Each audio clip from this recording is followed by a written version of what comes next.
There is a certain type of person who never quite finishes anything they care about, not because they lack discipline, not because they are lazy, but because somewhere along the way, they learned that caring too much about something means you are no longer in control of it. And control, for them, is survival. You see this in the half-written novel, saved in a folder they haven't opened in months. In the business idea they researched obsessively for 3 weeks before quietly abandoning. In the conversation they rehearsed perfectly in their mind, but never actually had. These are not failures. These are strategic retreats from emotional exposure. Most people assume this behavior stems from fear of failure. That analysis is shallow. The truth is more uncomfortable. They fear success almost equally, because success means visibility. It means other people will have expectations. It means they will no longer be able to hide behind potential. The unfinished project is a shield. As long as something remains incomplete, they can tell themselves it could have been extraordinary. Completion removes that possibility. Completion makes the work real, and therefore vulnerable to judgment. This pattern usually begins in childhood, though not always in obvious ways. Perhaps they were a gifted child who learned that their worth was tied to performance. So they performed brilliantly until the pressure became unbearable. Or perhaps they were ignored and learned that the only way to matter was to promise something incredible, even if they never delivered. Either way, they internalized a dangerous equation. Your value exists in what you might become, not in what you are.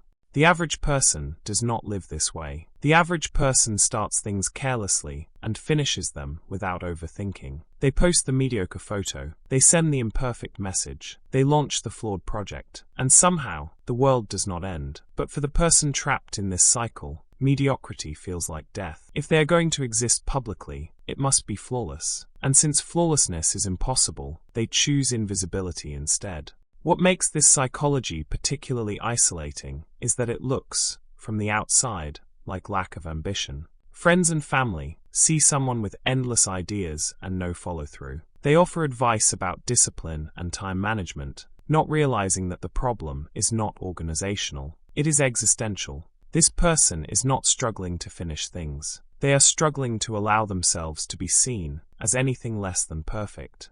There is a hidden strength in this mindset, though few recognize it. These individuals possess an acute sensitivity to quality. They can see flaws others miss. They hold themselves to standards most people abandoned years ago. In a world that rewards speed over substance, they are the ones still asking whether something is worth doing at all. This makes them difficult to work with, but occasionally, when they do finish something, it carries a weight that careless work never could.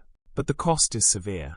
They spend years in preparation for a life they never actually live. They become experts at research, at planning, at imagining. Meanwhile, others with half their talent move forward, stumble, learn, and eventually surpass them. Not because those people are smarter, but because they were willing to be publicly imperfect. They traded the comfort of potential for the discomfort of reality. The deepest irony is this: the very thing they fear, being judged and found lacking, is exactly what happens when they never finish anything. People do judge them, just not for the reasons they expect. They are judged for vanishing, for promising and not delivering, for being unreliable. The perfectionism meant to protect their reputation ends up destroying it in a different way.